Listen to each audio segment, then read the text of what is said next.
Yesus, Engkau ajaib bagiku.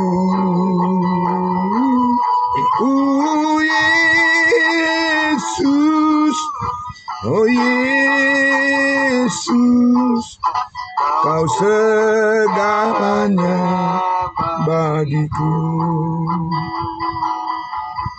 Kau segalanya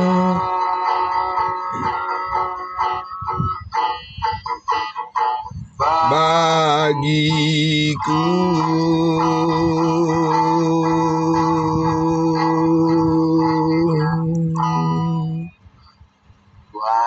Amin.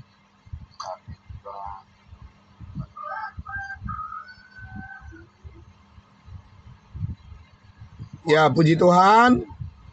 Terima kasih. Mari kita berdoa untuk merenungkan, menyambut kebaikan Tuhan. Firman kebenarannya menerangi hati dan pikiran kita semua. Mari kita berdoa. Yesus Tuhan, Engkaulah segalanya bagi kami Tuhan. Terima kasih Bapa di surga untuk kebaikan-Mu, kemurahan hati-Mu, pertolongan-Mu, pemeliharaan kasih-Mu yang sempurna atas hidup kami. Terima kasih Tuhan Yesus, di pagi hari yang indah ini Tuhan, kembali lagi kami menaikkan puji-pujian kami Tuhan. Kami rindu ya Tuhan Yesus, setiap hari, setiap saat ya Tuhan, pujian kami selalu meninggikan nama-Mu ya Bapa. Terima kasih Tuhan Yesus, Bapa di surga, berkat-Mu, kebaikan-Mu Tuhan kami syukuri di pagi hari ini, dan kami menyambut kebenaran firman-Mu, firman yang terus menerangi hati dan pikiran kami, dan yang terus meneguhkan hati kami, dan yang memampukan kami Tuhan, untuk tetap berjalan mengikuti segala rencana-Mu yang terindah. Terima kasih Bapa, kami sambut di dalam nama Tuhan Yesus kami berdoa, haleluya, amin. Amin, puji Tuhan. Sekali lagi, salam, selamat pagi, salam kudus buat kita semuanya. Puji Tuhan, saudara-saudaraku, atas semangatnya yang selalu terjaga, oleh karena firman Tuhan selalu menyemangati hati kita semua, dan memberikan kita kesegaran di pagi hari yang indah ini. Ya, puji Tuhan, saudara-saudaraku yang dikasihi Tuhan Yesus. Ya, selamat pagi juga yang mengikuti live streaming, Bapak John Fiero Sinaga dan juga yang lain. Terima kasih atas kesiapan hati Bapak Ibu Saudaraku semuanya untuk mengikuti panggilan Tuhan, untuk kita bersama-sama memuji-muji Tuhan dan merenungkan kebenaran firman-Nya. Baik saudara-saudaraku yang dikasihi Tuhan Yesus, kita kembali lagi memulai di minggu di hari yang pertama minggu ini, ya saudara-saudaraku. Sebelum kita menuju tempat kita berkegiatan atau melakukan aktivitas kita semua, mari kita terlebih dahulu merenungkan, menyambut akan kebenaran firman Tuhan yang sangat luar biasa memberkati hidup kita semuanya, ya. Di Tuhan saudara-saudaraku, ya, firman Tuhan akan terus memberikan semangat bagi kita untuk terus bersyukur kepada Tuhan, dan kita terus diperlengkapi, amin, diperlengkapi oleh firman Tuhan, sehingga kita bisa memahami secara detail, secara rinci, ya, apa yang disampaikan oleh Tuhan kita Yesus Kristus kepada kita melalui kebenaran firman-Nya. Kita masih dalam hal ini kita masih terus membahas ayat per ayat dari kitab Galatia. Oke, Bapak Ibu Saudara, mari kita buka kembali Alkitab kita dari kitab yang sangat terberkati, dari kitab Galatia pasal 1. Nah, Bapak Ibu Saudara, minggu yang lalu kita sudah memulai memasuki bagian ayat yang ke-11. Nah, ini kita masuk pada perikop yang ketiga, ya, perikop yang ketiga dari kitab Galatia pasal 1, ya. Baik, saudara-saudaraku, kita membaca dulu, ya. Kita mulai dulu dengan melihat lagi, ya, kekuatan kebenaran firman Tuhan yang dinyatakan di dalam Galatia pasal 1 ayat 11-nya dan ayatnya yang ke-12, ya. Tapi saya akan membacakan sampai ayatnya yang ke-14 dulu, ya. Ya, Galatia pasal 1 ayatnya yang ke-11 sampai ayatnya yang ke-14. Demikian firman Tuhan. Sebab aku menegaskan kepadamu, saudara-saudaraku, bahwa Injil yang kuberitakan itu bukanlah Injil manusia. Karena aku bukan menerimanya dari manusia, dan bukan manusia yang mengajarkannya kepadaku, tetapi aku menerimanya oleh penyataan Yesus Kristus. Sebab kamu telah mendengar tentang hidupku dahulu dalam agama Yahudi, tanpa batas aku menganiaya jemaat Allah dan berusaha membinasakannya.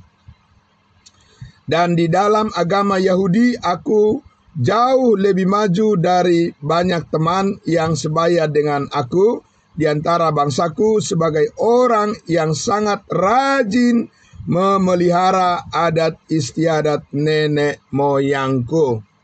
Nah, Bapak Ibu Saudaraku yang dikasihi Tuhan Yesus, di sini kita melihat sebetulnya ini adalah satu pernyataan yang sangat dalam, ya, dari Rasul Paulus tentang, ya, bagaimana dia menjadi seorang rasul bukan karena kehendak manusia.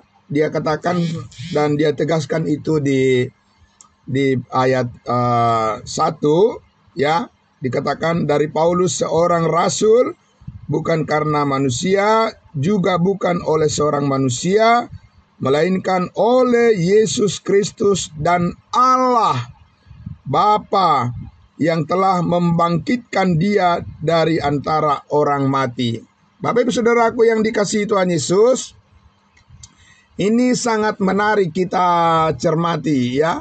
Sangat menarik kalau kita merenungkan kata-kata daripada Rasul Paulus ini. Bapak Ibu Saudaraku, firman Tuhan ini menggambarkan dan memberikan penegasan, Bapak Ibu Saudara, sekali lagi bahwa Paulus itu, saudara-saudaraku, tentunya dia mengenal Kristus Yesus belakangan. Setelah 12 murid Yesus sudah lebih dulu mengenal Yesus Kristus. Amin. Ya, tetapi Bapak Ibu Saudaraku, ada hal yang sangat menarik di sini. Kita perhatikan dengan baik.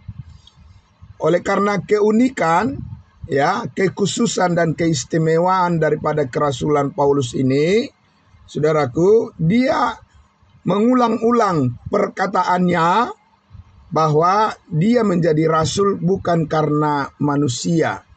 Dia menerima pemberitaannya, pokok-pokok beritanya, ya, pemberitaan Injil yang dia terima, bukan, dia katakan, bukan dari manusia, ya, bukan dari seorang sosok manusia, ya, Bapak Ibu Saudara. Ini sangat penting, saudaraku.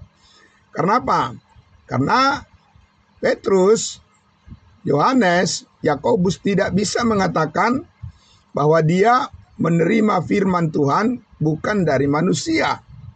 Karena apa? Karena ketika mereka bertemu dengan Yesus, mengenal Yesus sebagai manusia, ya. Nah, ini sangat penting Bapak Ibu Saudaraku, ya. Sangat menarik dipahami secara teologis ini ya memberikan kepada kita keunikan dan keistimewaan pemberitaan firman yang dinyatakan oleh Yesus Kristus kepada Rasul Paulus. Ini Bapak Ibu Saudaraku berbeda, sangat berbeda dengan apa yang disampaikan oleh Yesus ketika dia bersama-sama dengan muridnya, ya, yaitu 12 murid Yesus yang diutus untuk melayani dan memberitakan firman-Nya kepada bangsa Israel, kepada umat Israel. Jadi saudaraku yang dikasihi Tuhan Yesus, jelas sekali di sini Paulus menyampaikan bahwa ya dia tidak pernah belajar atau menerima sedikit pun perkataan, tidak ada satu kata pun yang pernah dititipkan oleh rasul-rasul sebelumnya yang sudah lebih dulu mengenal Yesus, Petrus, Yohanes, Yakobus, dan Andreas, Thomas, dan sebagainya, Yohanes Pembaptis, dan seterusnya, tidak pernah menitipkan satu perkataan pun dari apa yang sudah mereka terima, ya, atau dari pengenalan mereka terhadap Yesus Kristus sebelumnya. Tidak ada itu dititipkan kepada Paulus untuk disampaikan kepada bangsa-bangsa lain. Ya, kita tahu Bapak Ibu Saudaraku, Yohanes Pembaptis diutus oleh Allah untuk mempersiapkan bangsa Israel, mempersiapkan jalan untuk menerima Mesias supaya bangsa Israel bertobat. Dan kita tahu juga bahwa 12 murid Yesus diutus untuk pergi bukan ke bangsa-bangsa lain, tapi mereka diutus untuk pergi kepada bangsa Israel.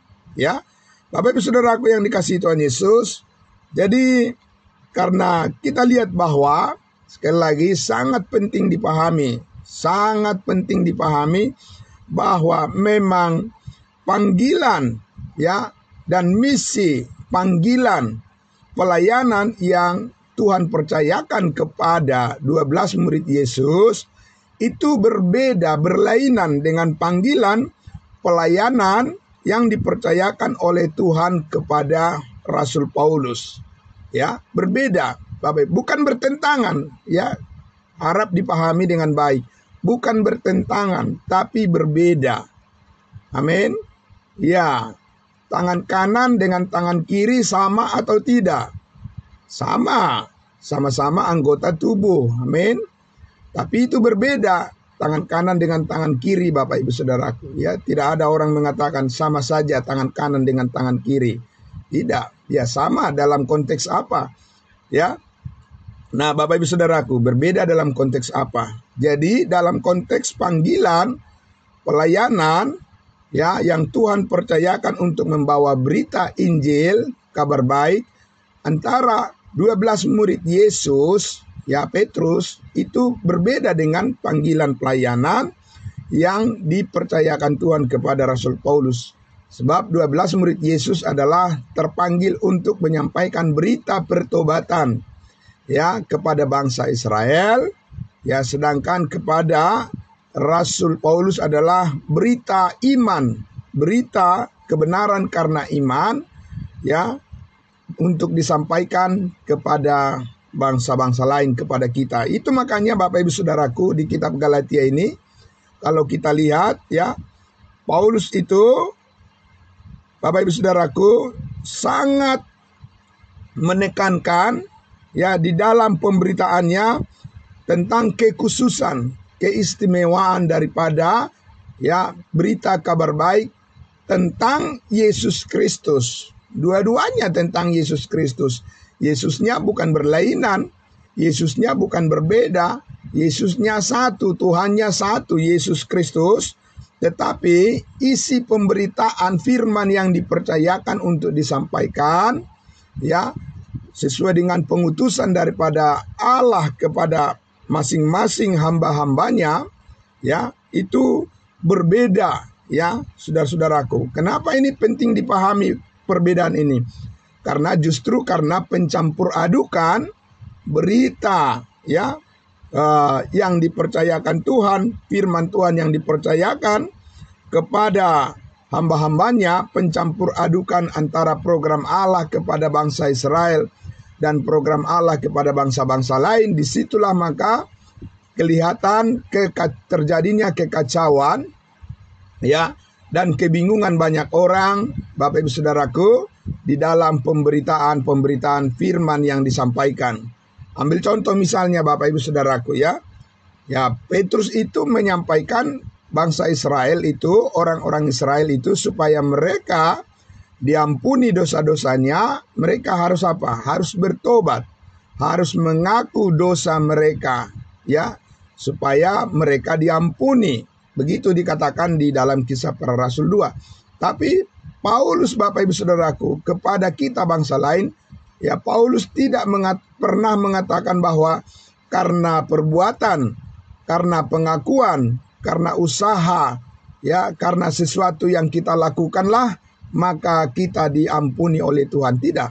Paulus mengatakan kebenaran yang diterima dari Tuhan Yesus adalah bahwa kita diampuni oleh Tuhan hanya karena kita percaya kepada pekerjaan yang sudah selesai dilakukan oleh Kristus di atas kayu salib. Jadi Bapak Ibu Saudaraku, kalau kita lihat, kita dengar pemberitaan-pemberitaan yang disampaikan, ya, di mimbar-mimbar gereja, kita bisa membedakan apakah seseorang mengerti, ya, mengerti perbedaan akan panggilan yang khusus yang disampaikan oleh Yesus Kristus melalui Rasul Paulus, ataukah mereka mencampur adukan, ya, berita yang berbeda itu, Bapak Ibu Saudaraku. Ya, kenapa ini penting, Bapak Ibu Saudara? Oh, sangat penting dan bahkan sangat menentukan. Ya, karena itu Paulus sebelumnya sudah menyampaikan bahwa apabila ada orang yang memberitakan Injil yang berbeda dengan yang disampaikan oleh Rasul Paulus, Paulus katakan, ya, terkutuklah dia. Ya, jadi Paulus sangat menegaskan tidak boleh kompromi, tidak boleh dicampur adukan. Amin. Tidak boleh, Bapak Ibu Saudaraku, disama-samakan. Karena apa? Karena itu menyangkut nasib daripada seseorang, ya. Apakah seseorang akan binasa ataukah seseorang akan beroleh hidup yang kekal, akan diberkati oleh Tuhan, tergantung dari apa yang didengarnya. Ya, amin. Karena iman sesungguhnya timbul dari pendengaran, Bapak Ibu Saudara. Jadi apa yang disampaikan, apa yang diberitakan itu sangat menentukan nasib seseorang, apakah dia akan diterima oleh Tuhan ataukah dia akan menjadi binasa, ya, saudara-saudaraku. Jadi kita lihat di sini apa yang dikatakan Rasul Paulus di ayatnya yang ke-12 ini. Ya, ini sangat menarik, saudaraku, ya. Ya, ayat 11 dulu dikatakan, sebab aku menegaskan kepadamu. Jadi kata-kata aku menegaskan kepadamu ini, saudaraku, ya, di dalam terjemahan Alkitab yang berbahasa Inggris dikatakan I certify you, ya. Ya, certify, sertifikat begitu, ya. Jadi ada suatu jaminan, ya, untuk menyatakan berita yang disampaikan oleh Rasul Paulus ini, saudara-saudaraku, bukan hanya, ya, dia menerimanya dengan wahyu dari Tuhan, tetapi Paulus langsung bertemu, ya, dengan Yesus Kristus. Jadi ada suatu penegasan di situ bahwa posisi daripada Rasul Paulus di sini menyampaikan Injil kasih karunia Allah adalah karena dia sudah bertemu langsung dengan Tuhan Yesus, ya, di ayatnya yang ke-12 itu, karena aku bukan menerimanya dari manusia, ya, dan bukan manusia yang mengajarkannya kepadaku, tetapi aku menerimanya langsung, begitu, ya, ya, oleh penyataan atau wahyu Yesus Kristus. Jadi dia langsung bertemu dengan Yesus Kristus, Bapak Ibu Saudaraku, ya. Jadi ini sangat luar biasa. Karena aku menerima Injil itu, berita kasih karunia itu, dikatakan bukan dari manusia dan bukan manusia yang mengajarkan Injil itu kepadaku, kata Paulus, tetapi dia menerimanya langsung dari Tuhan Yesus, yang dalam posisi Yesus Kristus sudah berada di mana? Sudah berada di sorga. Karena Yesus sudah naik ke sorga, barulah berfirman lagi kepada Rasul Paulus, menyampaikan berita tentang keselamatan oleh salib Kristus, Bapak Ibu Saudaraku. Jadi saudaraku yang dikasihi Tuhan Yesus, sekali lagi ya, Petrus tidak bisa mengatakan bahwa mereka menerima ya pemberitaannya, menerima firman Tuhan bukan dari manusia. Karena apa? Karena Yesus adalah anak manusia. Ya, ketika dia datang dan bertemu dan memanggil murid-muridnya, Yesus Kristus itu adalah dalam posisi sebagai manusia. Firman yang menjadi daging, menjadi manusia. Di situ posisi Yesus Kristus ya mengajarkan firman-Nya kepada Petrus. Ya, di situ posisi Yesus Kristus mengajarkan ya Injil Kerajaan Sorga kepada murid-muridnya, kepada Yakobus, kepada Yohanes, dan yang lainnya. Jadi posisi Yesus Kristus ada di bumi ya sebagai manusia. Tapi ketika Yesus Kristus, Bapak Ibu Saudaraku, berfirman lagi ya, menyampaikan firman-Nya lagi ya melalui hambanya, memanggil Rasul Paulus sebagai hamba Tuhan, sebagai rasul khusus bagi bangsa lain, bagi kita. Yesus berjumpa dengan Rasul Paulus ya, yang dulunya adalah namanya Saulus, dari posisi Yesus Kristus yang sudah dipermuliakan di surga ya, bukan dalam posisi Yesus Kristus hidup di dalam daging sebagai manusia di bumi, tapi dia sudah ditinggikan sebagai Tuhan dan Juru Selamat. Dia sudah melintasi ya segala rintangan, ya dia sudah menyelesaikan ya semua di atas kayu salib. Dia sudah melewati kubur dan dia sudah bangkit dari antara orang mati, dan dia sudah dipermuliakan di surga. Lalu dia menyampaikan firman-Nya, menyampaikan berita ya kasih karunia ini melalui hambanya Rasul Paulus dalam posisi Yesus Kristus sudah dipermuliakan, sudah menjadi Tuhan dan Juru Selamat bagi kita saat ini. Bapak Ibu Saudaraku yang dikasihi Tuhan Yesus, karena itu penting kita pahami ya saudaraku untuk melihat perbedaan ini, karena sekali lagi kita ingin menjaga kemurnian Injil yang disampaikan oleh Rasul Paulus. Ya, berita kasih karunia ini sebagai berkat yang terbesar bagi semua orang saat ini. Ya, jangan sampai berita kasih karunia ini dicampur adukan dan mengakibatkan ya kekeliruan dan juga kerugian yang besar di dalam pelayanan. Ya, dan saudaraku yang dikasihi Tuhan Yesus, saya mau mengajak kita untuk melihat dulu ya penegasan-penegasan dari kebenaran firman Tuhan ini. Ya, bagaimana ya Petrus memahami, bagaimana Rasul Yohanes, bagaimana Rasul Yakobus memahami ya pelayanan yang mereka terima itu benar-benar adalah dari posisi Yesus Kristus sebagai manusia, sebagai anak manusia yang hidup di dalam daging. Ya, Bapak Ibu Saudara, mari kita lihat dulu di dalam Matius pasal 9. Mari saudara-saudaraku, ya kita buka dulu ya kitab Matius pasalnya yang ke-9. Ya, Matius pasal 9. Ya, kita akan membacanya di ayatnya yang ke-6 ya. Kita lihat dulu. Matius pasalnya yang ke-9.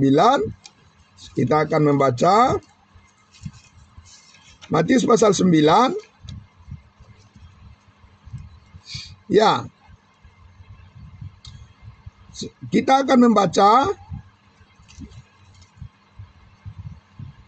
ayatnya yang ke-6 ya. Ayat 6. Tetapi, ya kita lihat dulu dari ayatnya yang kedua ya. Ayat 2. Maka dibawa oranglah kepadanya, kepada Yesus, seorang lumpuh yang berbaring di tempat tidurnya. Ketika Yesus melihat iman mereka, berkatalah ia kepada orang lumpuh itu, percayalah, hai anakku, dosamu sudah diampuni.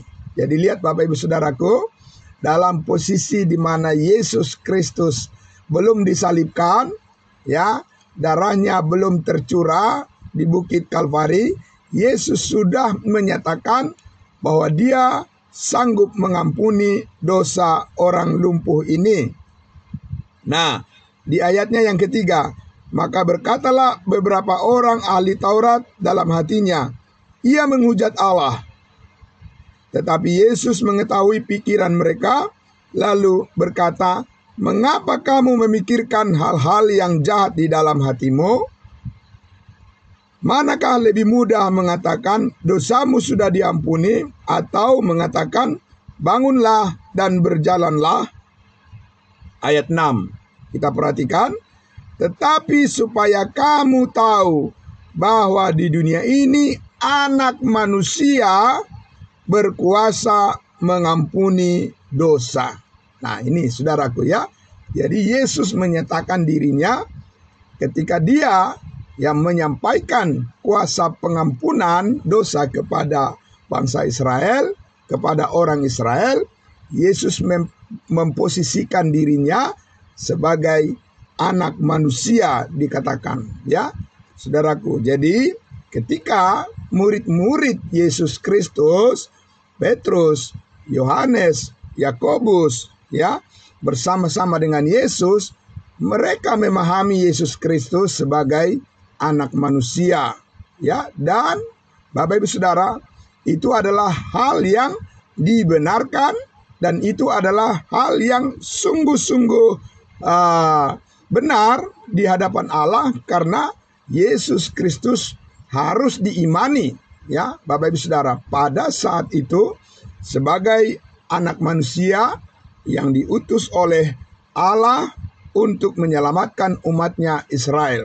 Jadi Bapak Ibu Saudaraku yang dikasihi Tuhan Yesus, Yesus sebagai manusia, Yesus juga sebagai Mesias yang diutus oleh Allah untuk menyelamatkan umatnya Israel. Dan itulah yang dikenal. Itulah yang dikenal, yang dipahami oleh setiap orang.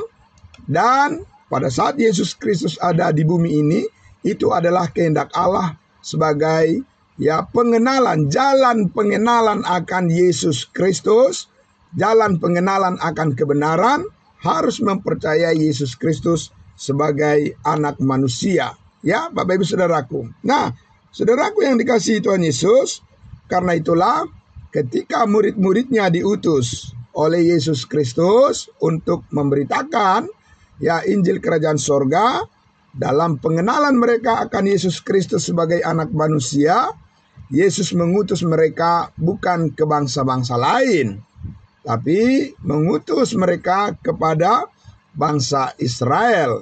Kita lihat di pasal 10. Pasal 10, kita lihat saudaraku, ya Matius pasal 10, ya kita baca dari ayatnya yang kelima. Jadi ini sangat penting untuk melihat penekanan pemberitaan.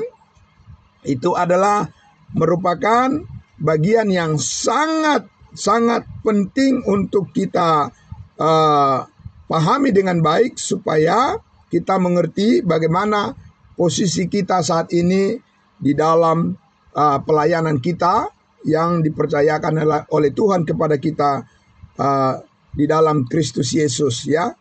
Nah, kita lihat dulu perbedaannya di ayatnya yang kelima. Matius pasal 10. Ke-12 murid itu diutus oleh Yesus dan ia berpesan kepada mereka. Ini pesan Yesus Kristus kepada Petrus, kepada Yohanes, Yakobus. Paulus tidak ada di sini, ya, saudaraku, ya. Dikatakan apa? Janganlah kamu menyimpang atau janganlah kamu pergi ke jalan bangsa lain.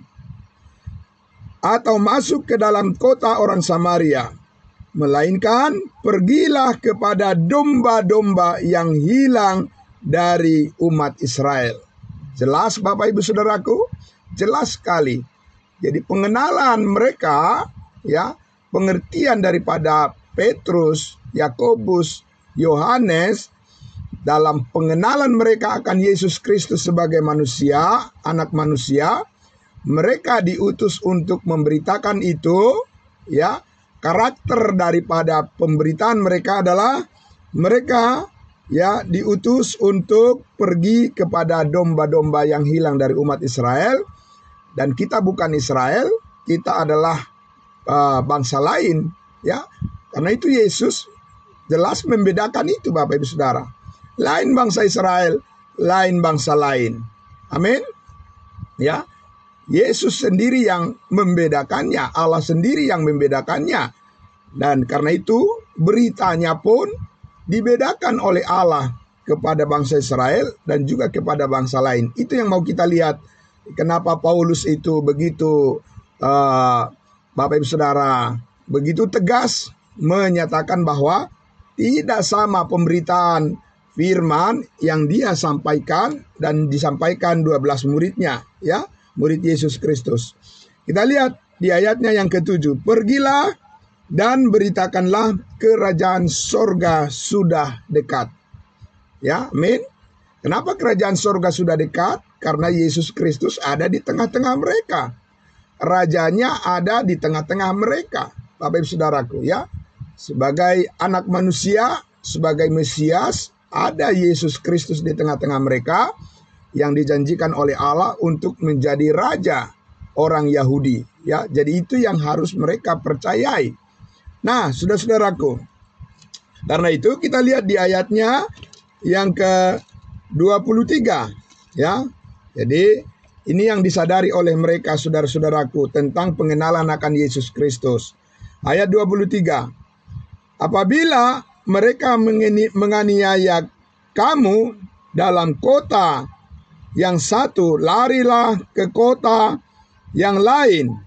Ya, ini sudah berbicara tentang masa penganiayaan yang akan datang, masa sengsara yang akan datang, yang akan dihadapi oleh bangsa Israel. Bapak Ibu Saudaraku, dikatakan oleh Yesus Kristus, apabila mereka menganiaya kamu dalam kota yang satu, larilah ke kota yang lain, karena aku berkata kepadamu, sesungguhnya sebelum kamu selesai mengunjungi kota-kota Israel, Anak Manusia sudah datang. Amin. Jadi di sini Bapak Ibu Saudaraku, sampai kepada kedatangan Yesus yang kedua kali pun nanti, ya, orang Israel mengenal Yesus Kristus sebagai Anak Manusia, ya, yang dijanjikan untuk menjadi Mesias, ya, memimpin bangsa Israel sebagai bangsa pilihannya, umat pilihan Tuhan. Paham ya Bapak Ibu Saudaraku? Bisa melihatnya? Jadi orang Israel mengenal Yesus Kristus yang menyampaikan firman kepada mereka adalah sebagai sosok Anak Manusia, Mesias, Raja di atas segala raja. Dan demikianlah mereka memahami, mengidentifikasi, ya, mengkonfirmasi tentang bagaimana pengenalan mereka terhadap Yesus Kristus, Bapak Ibu Saudaraku, ya. Jadi sebagai anak manusia, berkali-kali Yesus mengatakan bahwa pengenalan mereka harus menerima Yesus Kristus sebagai anak manusia, baik ketika dia masih ada di bumi ini, maupun sesudah ia nanti datang kedua kali kepada umatnya Israel. Yesus mengatakan tanda-tanda, ya, pengenalan mereka adalah kepada Yesus Kristus yang disebut sebagai anak manusia, ya. Saudaraku yang dikasihi Tuhan Yesus. Tapi kalau kita lihat tadi apa yang disampaikan oleh Rasul Paulus, dia mengatakan pengenalan dia terhadap Yesus Kristus bukan disebut sebagai anak manusia, ya. Pengenalan Paulus kepada Yesus Kristus adalah sebagai Tuhan yang sudah dipermuliakan di surga. Amin. Ya, dia tidak mengenal Yesus Kristus, Bapak Ibu Saudaraku, secara lahiriah. secara jasmani, ya, Yesus Kristus dikenal oleh Rasul Paulus, atau Yesus Kristus memperkenalkan dirinya langsung kepada Paulus, kepada Saulus, ya. Pertama kali Yesus Kristus sebagai yang dikenal sebagai Tuhan yang sudah dipermuliakan. Saya mengajak kita untuk melihat, ya, dengan singkat saja kita akan melihat, Bapak Ibu, dengan cepat kita akan melihat saja, ya, karena banyak hal yang akan kita pahami, yang mau disampaikan oleh kebenaran firman Tuhan kepada kita tentang pengenalan akan Yesus Kristus melalui pemberitaan yang disampaikan Paulus. Tapi kita lihat dulu, Bapak Ibu Saudaraku, secara singkat, sepintas saja di Kisah Para Rasul 9, ya, Kisah Para Rasul 9, bagaimana pertama kali Paulus mengenal Yesus Kristus. Tidak dikatakan sebagai anak manusia pengenalannya akan Yesus Kristus, tapi langsung sebagai Tuhan yang sudah dipermuliakan. Saya bacakan Kisah Para Rasul 9, ya. Kita lihat, Bapak Ibu Saudaraku, saya akan membacakan, ya, dengan cepat saja. Saya membacakan dari ayat 1, Kisah Para Rasul 9, dari ayat 1 kita mulai. Ya, judulnya di situ, judul perikopnya dalam Alkitab yang berbahasa Indonesia, Saulus bertobat. Dari ayat 1. Sementara itu berkobar-kobar hati Saulus untuk mengancam dan membunuh murid-murid Tuhan. Ia menghadap imam besar dan meminta surat kuasa daripadanya untuk dibawa kepada majelis-majelis Yahudi di Damsyik, supaya jika ia menemukan laki-laki atau perempuan yang mengikuti jalan Tuhan, ia menangkap mereka dan membawa mereka ke Yerusalem. Dalam perjalanannya ke Damsyik, perjalanan Saulus, ya, ke Damsyik, ketika ia sudah dekat kota itu, tiba-tiba cahaya memancar dari langit mengelilingi dia, memancar dari langit, memancar dari surga, ya. Jadi cahaya, ya, pengenalan akan Yesus Kristus itu dikatakan dari posisi Yesus yang ada di surga, ada di langit di atas sana, ya.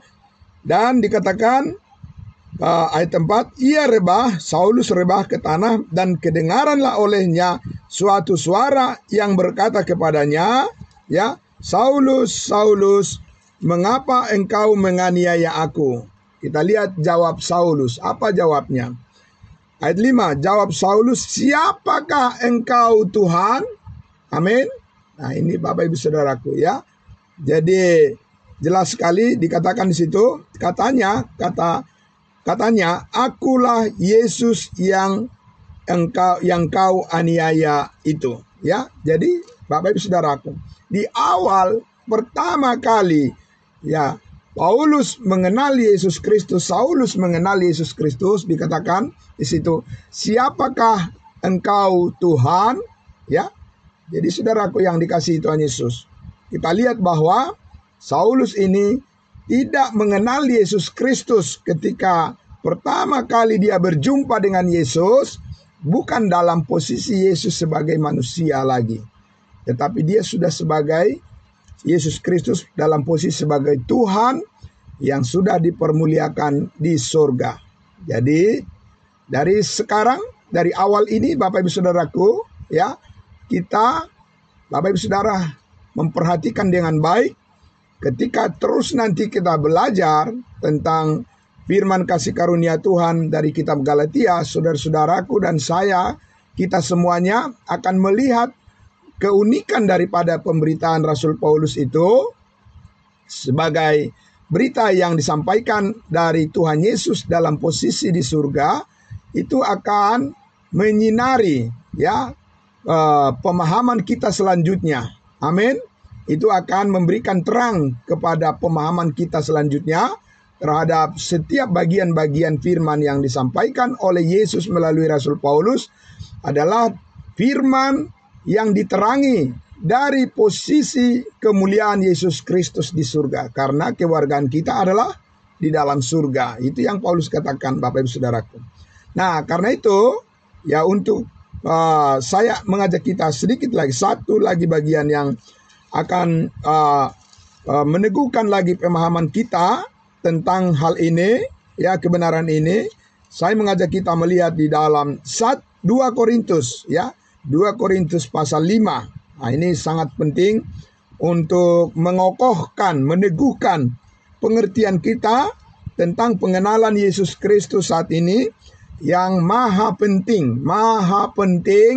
ya, dan sangat menentukan pemberitaan kita apakah berdasarkan pengenalan Yesus Kristus yang benar ataukah pengenalan kita akan Yesus Kristus yang masih tercampur aduk atau yang tidak tepat posisinya. Ya, 2 Korintus pasal 5 ayatnya yang ke-16 dan 17. Saya membacakan di sini, ya. Bapak Ibu Saudaraku, mari kita dengarkan, kita simak dengan baik. 2 Korintus pasal 5 ayatnya yang ke-16 dan 17. Paulus berbicara, Paulus menyampaikan pengenalan akan Yesus Kristus kepada jemaat Korintus dan juga kepada kita dan kepada semua orang saat ini. Ayat 16. Sebab itu kami, kata Rasul Paulus, kami tidak lagi menilai seorang juga pun menurut ukuran manusia. Ya, jelas sekali itu Bapak Ibu Saudaraku, ya. Dan jika kami pernah menilai Kristus menurut ukuran manusia, sekarang kami tidak lagi menilainya demikian. Jelas Bapak Ibu Saudaraku? Karena posisi Yesus Kristus saat ini bukan lagi posisi sebagai manusia di bumi, ya, yang hidup dalam daging. Tidak. Karena itu, di ayat 17 dikatakan, jadi siapa yang ada di dalam Kristus, ia adalah ciptaan baru.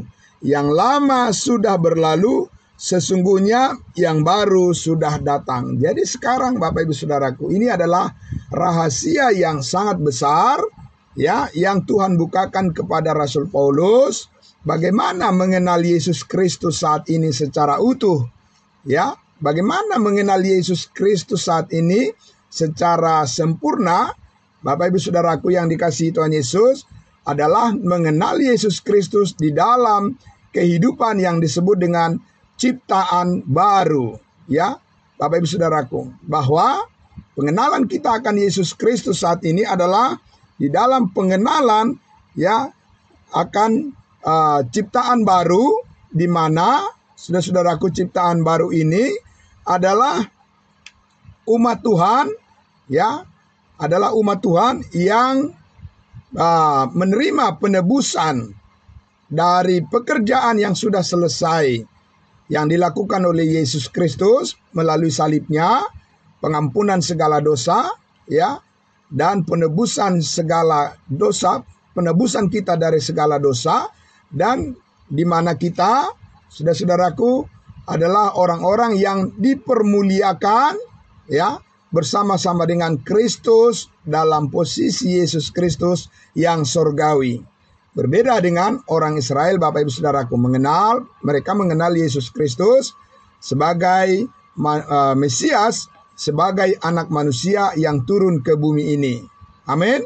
Saudara-saudaraku yang dikasihi Tuhan Yesus, berkat yang sangat besar, ya, Tuhan karuniakan kepada kita, karena saat ini itulah yang sedang dikerjakan oleh Allah. Apa itu, Bapak Ibu Saudara? Memberkati semua orang yang percaya kepada pekerjaan Yesus Kristus yang sudah selesai di atas kayu salib, dan setiap orang yang percaya dimeteraikan dengan Roh Kudus dan dibaptiskan ke dalam tubuh Kristus yang sorgawi. Ya, saudaraku. Dan suatu saat nanti tubuh Kristus itu akan diangkat di awan-awan ketika Yesus datang di dalam kedatangannya yang rahasia yang disebut dengan rapture, yaitu pengangkatan orang-orang kudusnya Tuhan dari dunia ini dan dibawa ke dalam surga, rumah Bapa yang kekal. Setelah itu, barulah Yesus Kristus kembali datang kedua kali kepada umatnya Israel sebagai anak manusia yang dikenal sebagai raja di atas segala raja, untuk memulihkan kembali umatnya Israel yang sudah ditinggalkan sekian lama. Ya, Bapak Ibu Saudaraku. Ya, ini adalah kebenaran yang sangat luar biasa. Karena itu kita, Bapak Ibu Saudaraku, terus memahami terus pengenalan kita secara utuh tentang Yesus Kristus yang dipermuliakan di surga, dan pemberitaan kita adalah pemberitaan Injil kasih karunia Allah yang kita sampaikan kepada semua orang, yaitu Yesus Kristus telah mati mengampuni segala dosa kita, menebus kita dari segala dosa satu kali untuk selama-lamanya. Puji Tuhan, Bapak Ibu Saudaraku yang dikasihi Tuhan Yesus. Pagi hari ini kita sudah sangat terberkati dengan kebenaran firman Tuhan ini. Dan saudara-saudaraku, kita bersiap untuk melaksanakan semua aktivitas tugas pekerjaan kita hari ini. Setelah kita terlebih dahulu, di mana hati dan pikiran kita dilintasi oleh kebenaran kasih karunia Allah yang sangat memberkati hidup kita. Karena itu, mari kita bersyukur untuk semuanya itu. Kita berdoa. Mari kita tundukkan hati kita berdoa. Bapa di dalam surga, terima kasih Tuhan Yesus. Kami sangat bersyukur ya Tuhan, Engkau terus membukakan rahasia kebenaran firman-Mu untuk kami semuanya, sehingga kami bisa mengenali Yesus Kristus sebagai Tuhan dan Juru Selamat kami yang telah dipermuliakan di dalam surga. Dan kami adalah anggota tubuh-Mu, Engkau adalah kepala kami, dan kami telah dipersatukan dengan Engkau, hidup di dalam hidup yang kekal, yaitu hidup yang mulia, hidup yang penuh berkat, dan hidup yang terus meneguhkan keyakinan kami bahwa kami adalah orang-orang yang sangat diberkati. Karena itu kami sangat bersyukur untuk semuanya itu. Kami muliakan Engkau Tuhan di dalam setiap pelayanan dan setiap pekerjaan apapun yang kami lakukan. Terima kasih Bapa, diberkati semua saudara-saudara kami yang sangat luar biasa Tuhan semangatnya. Ini adalah firman yang terus menyemangati kami Tuhan. Dan kami sangat bersyukur untuk semuanya ini. Diberkati semua saudara-saudara kami. Biarlah Tuhan Yesus nama-Mu dipermuliakan. Apapun yang kami lakukan hari ini, semuanya berhasil di dalam kasih karunia Tuhan yang menolong kami. Terpuji Engkau Bapa di surga, di dalam nama Tuhan Yesus kami berdoa. Haleluya. Amin. Amin, saudara-saudaraku yang sangat luar biasa. Diberkati oleh Tuhan pagi hari ini. Semuanya, kita sehat semuanya. Dan terima kasih sampai kita berjumpa besok pagi lagi.